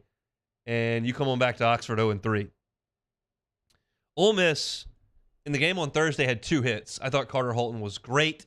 No real issue. You got beat by an SEC ace in the game on Thursday. But then they come around on Saturday in game 3, and they got 4 hits. Now, I don't think that that's going to be a problem for Ole Miss. I think they are going to be a really good offensive team, but they got shut down by Vandy's staff over the weekend. And then in the game in the middle of those 2, where they did swing the bat a little bit better, they made 4 errors in that game. So just all around, Ole Miss stunk over the weekend. Couldn't hit, couldn't play defense, pitching was poor. Vandy just clubbed them for 3 days. So, I think it's a little bit of a break for LSU that they're not playing Florida, they're not playing Vanderbilt. And maybe Missouri's good too. That's the other team LSU misses. But Florida and Vanderbilt, I can vouch for. They're pretty good at this point. Speaking of Florida, they win 2 out of 3 from Bama. Sproat was unbelievable on Thursday. Florida wins an 8-7 game on Friday that was tight. And then game 3, Bama wins it 6-3. So for me, this was a prove-it weekend for Alabama. Yeah, I know you ran up a bunch of gaudy stats and records against awful teams in the non-conference. Go to Gainesville, prove yourself to me. And while Sproat did absolutely dominate them on Thursday night, they acquitted themselves very nicely on Friday and Saturday. They played a really tight game in game 2, and then they won game 3. So I think that's a positive for Bama. Even though they lose the weekend, they played toe-to-toe with one of the best teams in the league. So that, to me, was fairly impressive for them, even though you look up and they don't have a series win to show for it. So Missouri sweeps Tennessee, South Carolina sweeps Georgia, Kentucky sweeps Mississippi State, Arkansas sweeps Auburn, Vanderbilt sweeps Ole Miss. 5 sweeps in conference play this weekend. Florida gets 2 out of 3 from Bama, and then, of course, LSU wins 2 out of 3 over the Texas A&M Aggies. So that's where we stand through 1 week of conference action. Well, we'll take a time out. When we come back, I'll give you my thoughts on the NCAA tournament as a whole. I did an SEC kind of perspective in our number 1, and then we'll have some information from Jay Johnson as he met with the media a little bit earlier today. Don't go anywhere. It's the Hunt Palmer Show. Hunt Palmer on 104.5 ESPN Baton Rouge. One Bath and Closets, onebathandclosets.com. Are you just unhappy with your bathroom? It doesn't look the way you want it to, maybe not function the way you want it to. Let David Duvall and his team come in and help you with your dream bathroom. They're a one-stop shop as far as a licensed contractor goes. You don't have to call 4 or 5 different people to have your bathroom renovated and remodeled. Just call one person, David Duvall at One Bath and Closets. Maybe it's a full-scale renovation. Maybe it's just a tub-to-shower conversion. Either way, they can help you out. And on the closet side of things, how many of us have cluttered closets, shoes everywhere, suitcases, suits? You just can't get it figured out. David Duvall and his team can. And if you tell him the Hunt Palmer Show sent you over to One Bath and Closets, he's not going to charge you to rip out that current unit or charge you for the installation of the new unit. He's just going to charge you for the cost of the unit. OneBathAndClosets.com is the website. You can see testimonials. You can request a free consultation and certainly see pictures of the great work that they do. OneBathAndClosets.com. In times of need, get a full list of phone numbers, websites, and other important emergency information on the Demco Stormwatch page at 1045ESPN.com.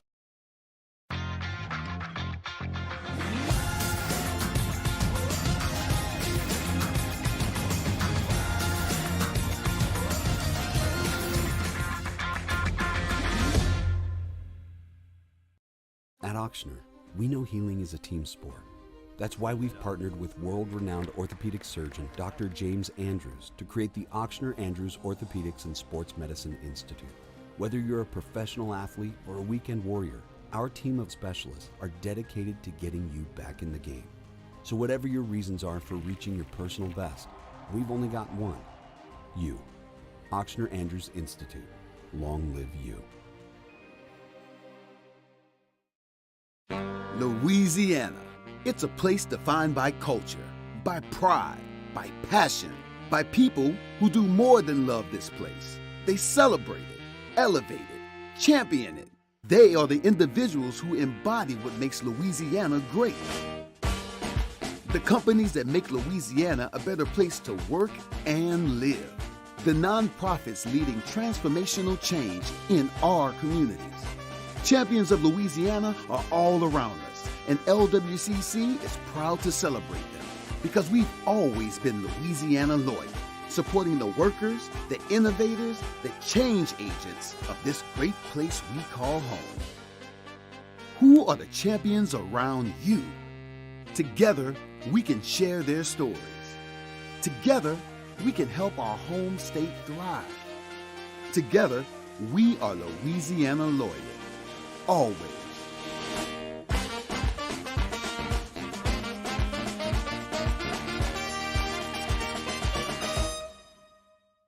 Gulf Coast Office Products is a nationally recognized Savin office equipment dealer based right here in Louisiana. Over 100 employees strong, Gulf Coast has the boots on the ground to support all vertical markets, from education, engineering, legal, and finance. With the latest in office technology, from desktop to production segment units, Gulf Coast and Savin have the perfect fit for you. Call 225-756-2644. That's 756-2644 for Gulf Coast Office Products.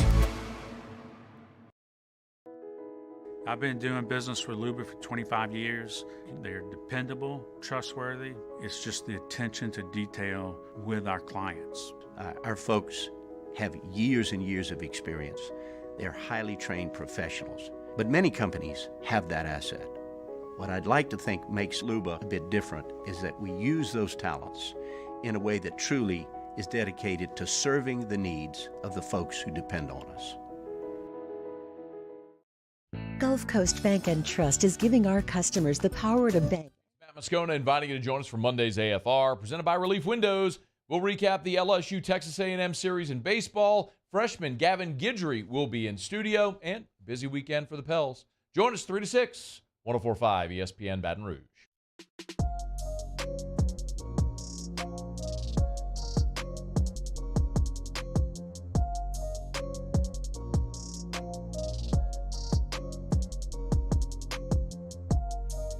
You're listening to Hunt Palmer on 104.5 ESPN Baton Rouge. Jay Johnson met with the media a little bit earlier, gave some thoughts on Christian Little as a closer, some thoughts on LSU's defense. We'll get to some of the details of all that coming up in the next segment. I wanted to take some time to talk about a couple of the storylines in the NCAA tournament outside of the Southeastern Conference. I went through all the SEC teams back in hour number one. And one of the things I touched on in the first hour, I wanted to spend a little bit more time on it here, is the consistency with which Mark Few's teams play in the NCAA tournament. And I think a lot gets made of the fact that they haven't climbed all the way to the top of the mountain. They've been close, but they haven't gotten all the way there. But to me, the fact that they've been to the Sweet 16 8 straight times is remarkable. Now, I was thinking about this earlier, and yes, they do have a little bit of a built-in advantage when it comes to seeding, because they're just not going to lose very much from Christmas to Selection Sunday. I give them all the credit in the world for going out and playing great teams in the non-conference. They're always playing Kentucky and Kansas. They went down to Birmingham and played Alabama, played UCLA, played Texas. Like, they play an unbelievable non-conference schedule, so I will give them credit for that. But we know that when they get into WCC play, they're going to most likely lose maybe one time. So at that point, you don't have time to fall down and become an 8 seed or something like you would do if you have a bad 3 weeks in the Big 12 or the SEC or the Big 10. Their bad weeks, they beat the brakes off of Pacific by 21 or 9 instead of 35. So they're going to get a good seed almost every year. But still, you watched this weekend. You saw Princeton. You saw Fairleigh Dickinson. You saw Penn State go absolutely bananas and hit 1 billion threes on Texas A&M. Pitt held Iowa State to 41 points. They were an 11 seed. Like, this stuff happens every single year. And Gonzaga's made it through the first weekend 8 years in a row. That's unbelievable that Mark Few could do that. Such a volatile tournament. Furman. It's a 3 to beat Virginia. You get the picture. Awesome. I've been fascinated by the Michigan State story. Obviously, the tragedy that happened on that campus. And Michigan State just finds a way in March to get it done. This is Tom Izzo's 15th Sweet 16 as the head coach over at Michigan State. And look, Marquette is good. They housed Vermont by 17 points. And Michigan State just came in and played their brand of basketball. Held Marquette to 60. It's a high-flying Marquette offense. Michigan State executed exceptionally well. And they're headed to Madison Square Garden. And it's just one of those deals. You want to bet against Izzo, may be broke pretty quick. He's phenomenal. And I think him going to 15 Sweet 16s is really impressive. I'm not so sure Connecticut's not the best team in this whole thing. Anybody else kind of feel that way? I know the seeding doesn't say that. There are 4. But UConn is legit. I mean, you look back at early in the season, they were playing great basketball. I mean, they beat Oregon by 24. They crushed Alabama, 82 to 67. It's a 15-point win over Alabama. They beat Iowa State, who was a tournament team. They went to Gainesville and beat Florida by 21 points. They beat Villanova. That probably looked better at the time before Villanova kind of the bottom fell out there. But that was all in the non-conference. And then they lost their way a little bit, and they lost 5 of 6. Lost to Xavier, lost to Providence. They did beat Creighton, who's good. They lost to Marquette, lost to St. John's, lost to Seton Hall. And you're like, okay, well, it's kind of the wheels are coming off. And now all of a sudden you look up, and they've kind of got it cooking. They beat St. Mary's by 15. They beat Iona by 24.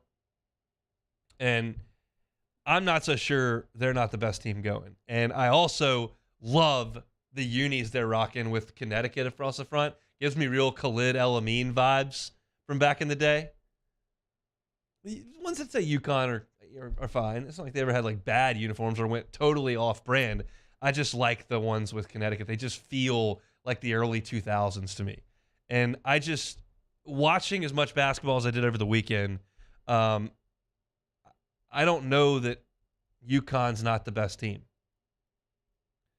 And then the last interesting storyline here that I want to touch on before we get to some LSU baseball is Texas survives, gets to the Sweet 16, and they'll play Xavier.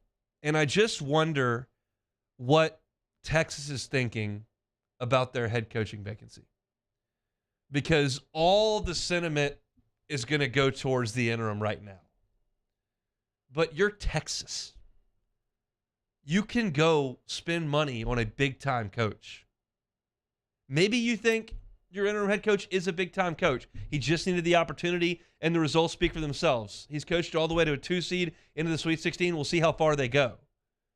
But I just think it would be negligent for them not to conduct a search. See who picks up the phone. See who takes an interview. I see Bill Stewart, former West Virginia coach. Rich Rod moves on, and they decide this is the guy we want to be our guy because we win a bowl game and we're carrying him off and everybody loves him. Well, why don't you go conduct a search instead of reacting in the moment?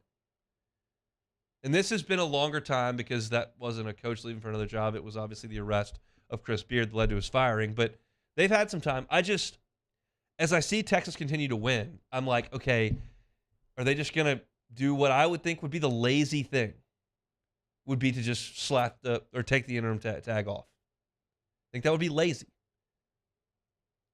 But the more they win, think the harder it gets to say no to that. So they'll play Xavier coming up on Friday. This will be a 2-3 matchup. That's fascinating because, like I said, you're Texas. Like, you can throw a ton of money around and go hire the coach you want. Just think leaning on just the guy because he got the team to, he just inherited the team. I don't know. We'll see how that goes. But that's just kind of my thoughts as we kind of dance around the bracket outside of the Southeastern Conference. Did want to remind you, as I did in the first hour, that maybe your bracket's awful like mine. I had Arizona winning the national championship, so that's toast. I'm done. But we're giving you a little chance at a mulligan here. 104.5 ESPN is here with a multi-million-dollar bracket challenge powered by Acura Baton Rouge and Coors Light. See how you're stacking up and make fresh picks in a standalone bracket just for this Sweet 16. The winner of this extra round is going to get $100 in Pluckers gift cards. Got to get your picks in before the first game on the 23rd. But the $1 Million Bracket Challenge is powered by Acura of Baton Rouge and Coors Light. So I only have 8 teams left in the Sweet 16. I only got half. If your bracket stinks and you want a fresh start with the 16 teams that are still around, we'll let you do that over at 1045ESPN.com. Let's take a time out, come back. Jay Johnson, is Christian Little his closer? I'll tell you what he thinks coming up next on the Hunt Palmer Show. Hunt Palmer on 104.5 ESPN Baton Rouge. The tournament is heating up, and there's no better place to get in on the action than FanDuel, America's #1 sportsbook. That's right, because FanDuel is giving new customers a no-sweat first bet up to $1,000. That's up to $1,000 back in bonus bets if your first bet doesn't win. So go to FanDuel.com/1045ESPN and sign up today to claim your no-sweat first bet. Then you can wager on everything from the money line to the point spreads to which team will be cutting down the nets. It's all on an app that's safe, secure, and super easy to use. So don't miss your shot at the no-sweat first bet up to $1,000 when you join FanDuel today. Just go to FanDuel.com/1045ESPN to sign up. Make every moment more with FanDuel. Must be 21 and present in Louisiana. First online real money wager only. $10 deposit required. Refund issues no withdrawal bonus bet. Expires in 14 days. Restrictions apply. See full terms at FanDuel.com/sportsbook. If you're somebody who has a gambling problem and wants help, call 1-877-770-STOP. Our listeners fire up their opinions on the JimsFirearms.net hotline at 499-1045. Keep listening for your next chance to shoot us your thoughts with the JimsFirearms.net hotline on 104.5 ESPN Baton Rouge. Hi, I'm Brandon Landry, founder and CEO of Walker. Hi, my name is Dr. Craig Green. This is Ryan Terrio with HUDCORoofing.com. Hey, it's Matt Moscona. No matter how big your commercial roofing job, HUDCO can help. My patients come to me because they trust that I can get the job done at a high level. Ryan Terrio and Richard Tilley have the same level of trust when it comes to roofing. If you have a roofing issue, call HUDCO Roofing. Give us a call, 364-1007, and we'll come to your house and give you a free inspection. I had to leave my parents. I had to move schools. I don't know anyone here. Everything keeps changing. Why is this happening to me? I'm sure glad you're here. Change a child's story. There's a child in foster care waiting for a volunteer like you.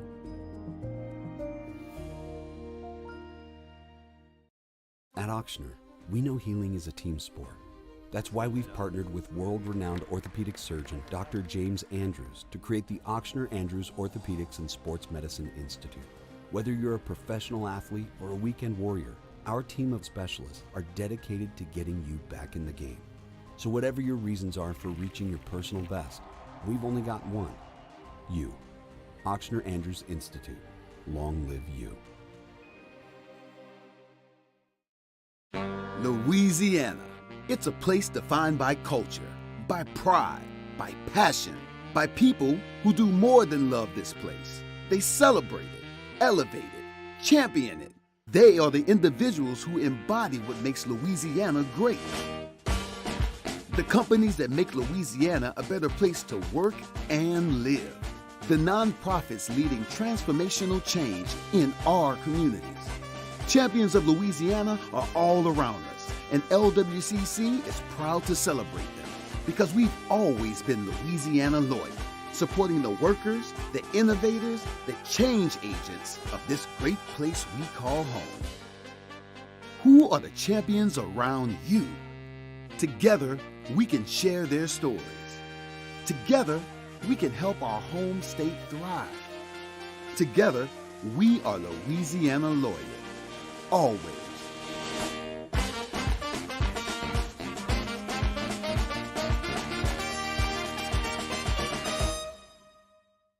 Gulf Coast Office Products is a nationally recognized Savin office equipment dealer based right here in Louisiana. Over 100 employees strong, Gulf Coast has the boots on the ground to support all vertical markets from education, engineering, legal, and finance. With the latest in office technology from desktop to production segment units, Gulf Coast and Savin. Me, Jimmy Ott, Charles Henniger for the Monday edition of Game Time. We're live at the Cook Hotel and Conference Center on campus at LSU, recapping all the madness. It's Game Time, 6 to 8 p.m. Monday on 104.5 ESPN Baton Rouge.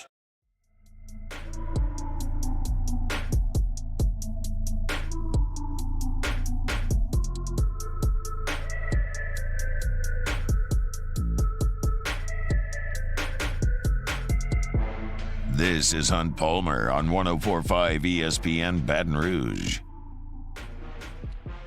Jay Johnson met with the media a little bit earlier today. Appreciate Matthew Burney for getting us some quotes from Jay's media availability. I thought one of the answers that was interesting was talking about managing relief pitchers in the series against Texas A&M. And I was curious. I was actually thinking about this morning, and I don't talk to Jay in the media availability and stuff because we've got the show here, but this is probably a question that I would have asked.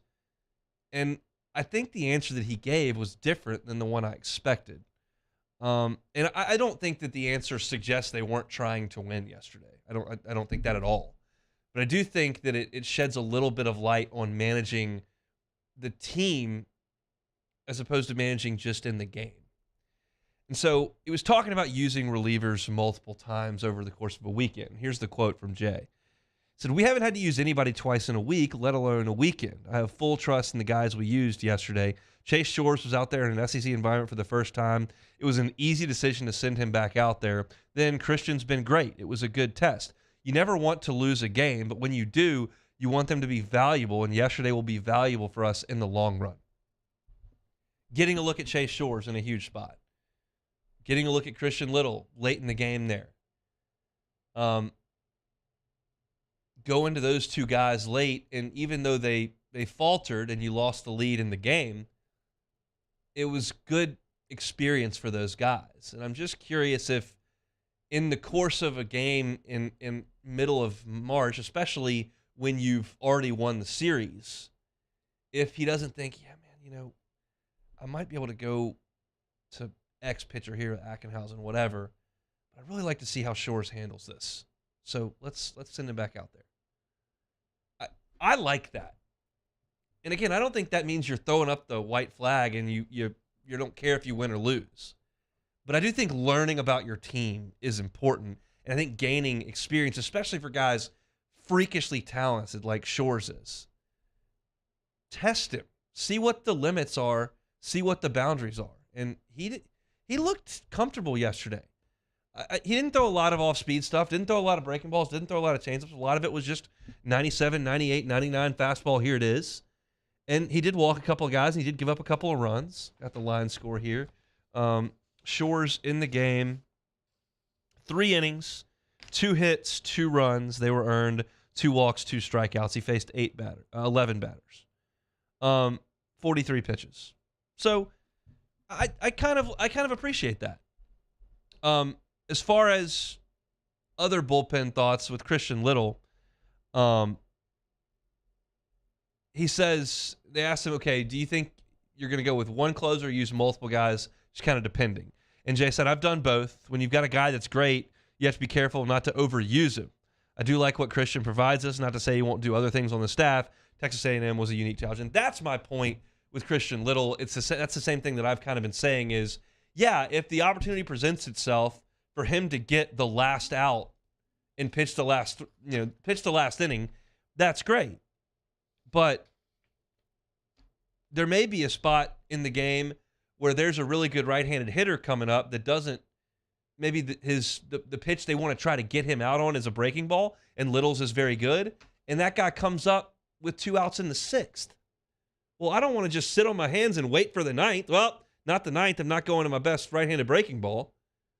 So I don't want to pigeonhole him to just the 9th inning like some major league teams do. I mean, I think if you point back to Matty Ott in 2009, Nick Goody in his years of closer, those guys were mainly one-inning guys that came in to get the last 3 outs.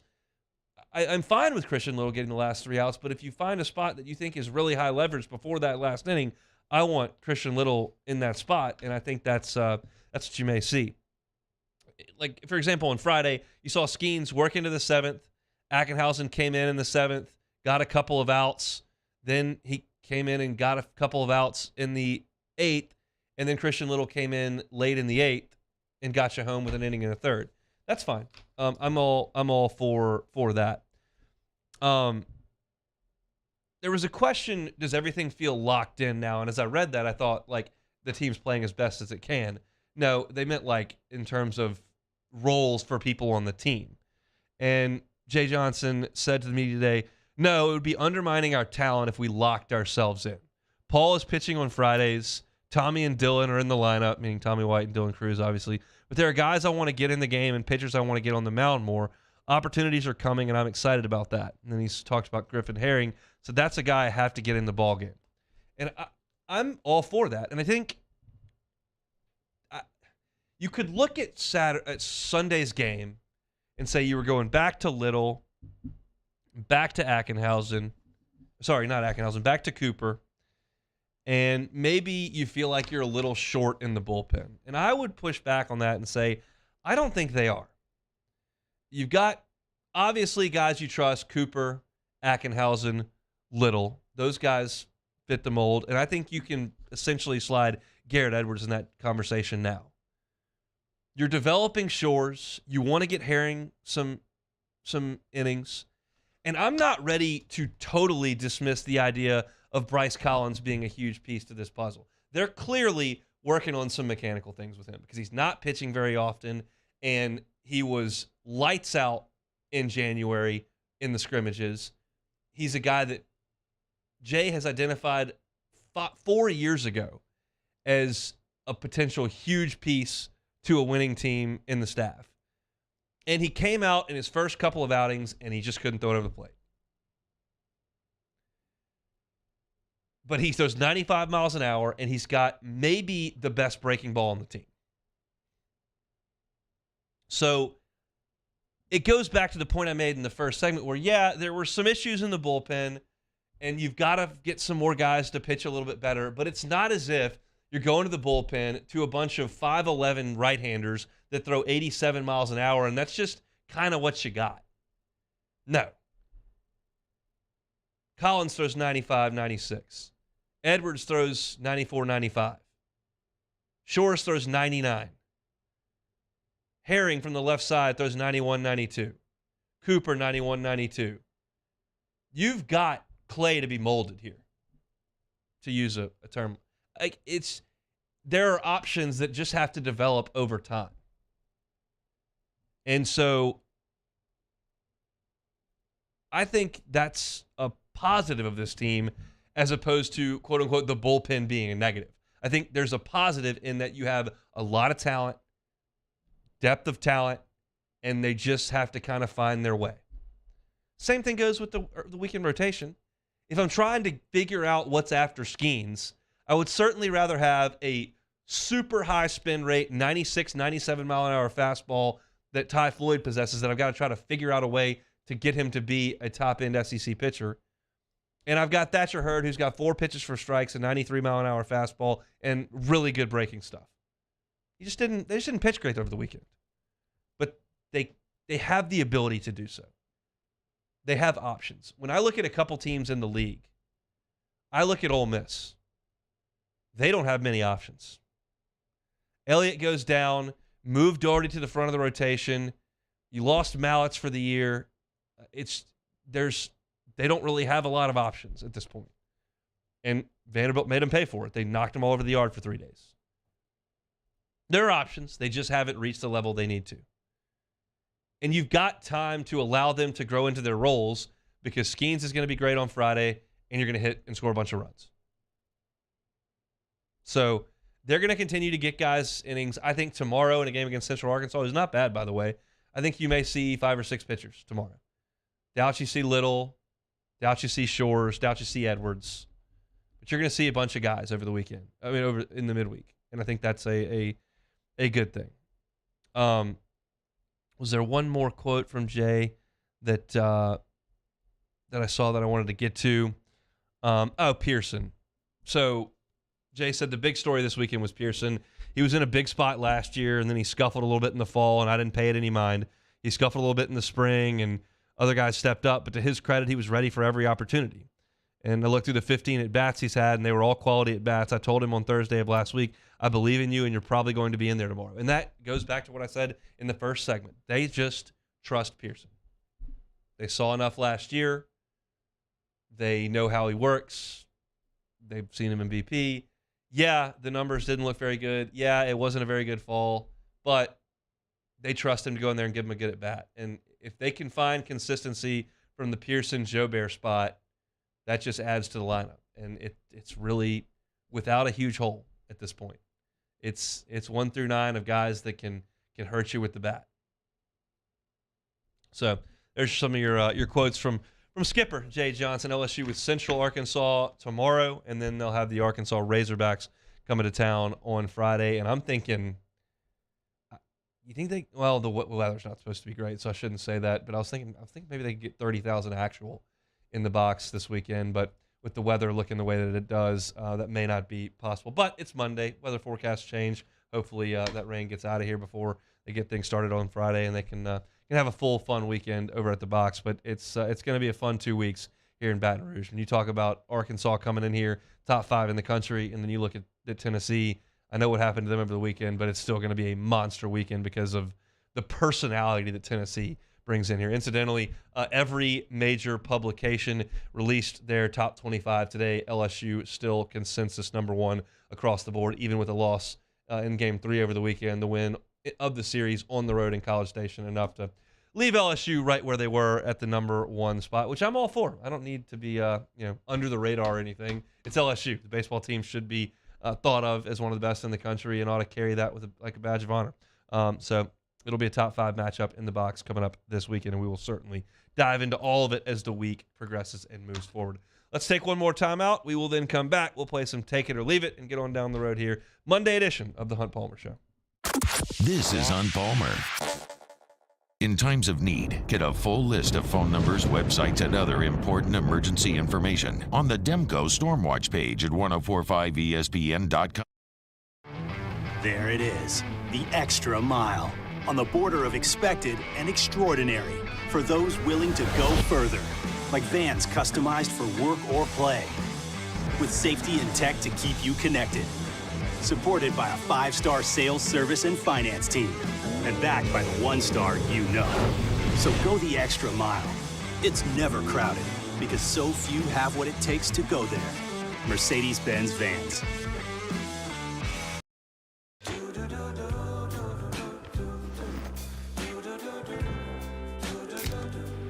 I've got that blue sky. I've got that sunshine. Follow us on Twitter at 1045ESPN to cast your vote in the Citizens Bank and Trust Poll of the Day. Vote daily inside Off the Bench, anytime. Hunt Palmer. And after further review, Citizens Bank and Trust brings you the Poll of the Day via Twitter at 1045ESPN. At Auctioner, we know healing is a team sport. That's why we've partnered with world-renowned orthopedic surgeon Dr. James Andrews to create the Auctioner Andrews Orthopedics and Sports Medicine Institute. Whether you're a professional athlete or a weekend warrior, our team of specialists are dedicated to getting you back in the game. So whatever your reasons are for reaching your personal best, we've only got one. You. Auctioner Andrews Institute. Long live you. Hi, I'm Brandon Landry, founder and CEO of Walker. Hi, my name is Dr. Craig Green. This is Ryan Terrio with HUDCORoofing.com. Hey, it's Matt Moscona. No matter how big your commercial roofing job HUDCO can help. My patients come to me because they trust that I can get the job done at a high level. Ryan Terrio and Richard Tilley have the same level of trust when it comes to roofing. If you have a roofing issue, call HUDCO Roofing. Give us a call, 364-1007, and we'll come to your house and give you a free inspection. I had to leave my parents. I had to move schools.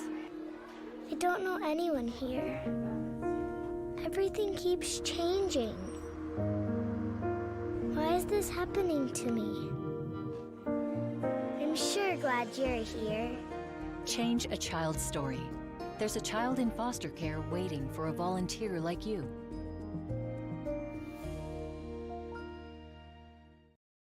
Louisiana. It's a place defined by culture, by pride, by passion, by people who do more than love this place. They celebrate it, elevate it, champion it. They are the individuals who embody what makes Louisiana great. The companies that make Louisiana a better place to work and live. The nonprofits leading transformational change in our communities. Champions of Louisiana are all around us, and LWCC is proud to celebrate them because we've always been Louisiana loyal, supporting the workers, the innovators, the change agents of this great place we call home. Who are the champions around you? Together, we can share their stories. Together, we can help our home state thrive. Together, we are Louisiana loyal. Always.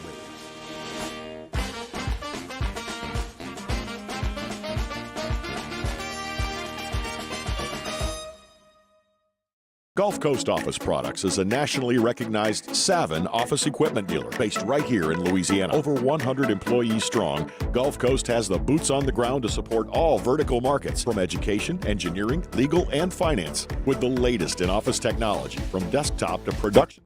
On Tuesday's OTB, start to look forward to LSU Arkansas battle for the top of the West. Plus, Coach Mulkey's squad get ready for the Sweet 16. Off the bench, 7 to 10 a.m., 104.5 ESPN.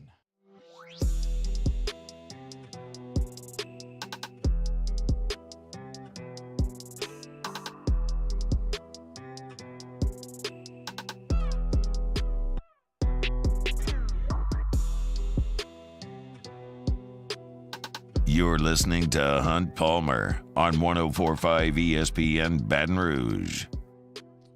All right, Monday edition of the Hunt Palmer Show, just about in the rearview mirror. Hope your work week's off to a good start. Let's play some Take It or Leave It, Taylor Sharp. Yeah, let's knock it out. Rick Pitino has now accepted the St. John's job. Pitino will have a big-time coaching job in the near future. Take it or leave it. Well, if you don't count this one, then I'll leave it, because this is going to be it for him. He's 70 years old, signed a 7-year contract, I believe, maybe a 6-year deal. This will be it for him. He's a big city guy. That's what he wanted to do. People were considering whether or not he would take the Texas Tech job that threw some money at him. He ain't moving to Lubbock. New York City. That's where Rick Pitino wants to be. And so, look, I think he's still a good coach. Obviously, got Iona to the tournament this year. I don't know why he wants to coach basketball until he's 76 years old, but some people are just wired that way, and he wants to do it. So.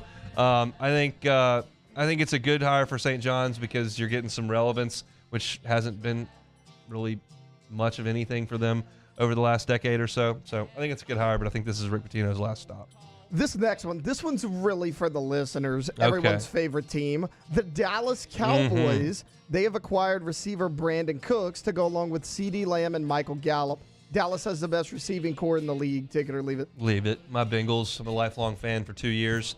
They got the best receiving core in the league. We'll see what they're able to do with Tyler Boyd if he sticks around. T. Higgins sticks around. They got Paige Amar as well. But I'm going to go with the Bengals, the best receiving core, because I like the Bengals. And I like the Cowboys too, but we're going to go with the Bengals on this one. So I will leave the Cowboys. Do you think the Cowboys have the best wide receiving core in the league? No, I also think it's Cincinnati by a little bit. I'll tell you what, though, Cook's a good addition. Mm-hmm. Great production with bad QBs, so he's going to fit in like a glove. That's just a little shot at Dak there on a Monday. All right, Panthers coach Frank Reich says the organization will not count out Bryce Young because of his height. Young is an injury concern. Take it or leave it. You got to take it. I'll take it. I still think I haven't decided yet who I would draft. I don't have to make that declaration until about draft time. I've been a very pro Bryce Young person on this show, just in terms of the talent I think he is. I'm thrilled he never won a national championship at Alabama, even though he's the best quarterback in the history of the school.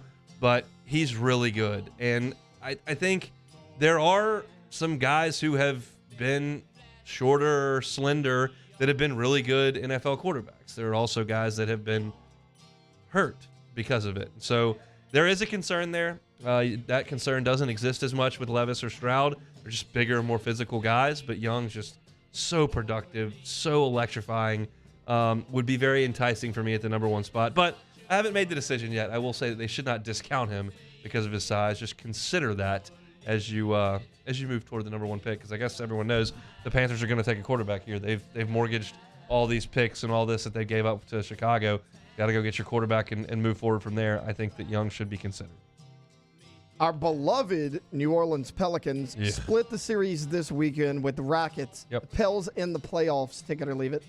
I'll take it. I think they'll make it. I think they'll win enough games down the stretch to get there. I realize that I think a lot of fans have kind of given up. I know that my fans that were really involved in this whole thing from the December run all the way through February, when they got dusted by the Lakers at home, a few of my friends were there. They're like, I think we're just about done here. That Magic loss was terrible. Losing to the Rockets over the weekend was terrible.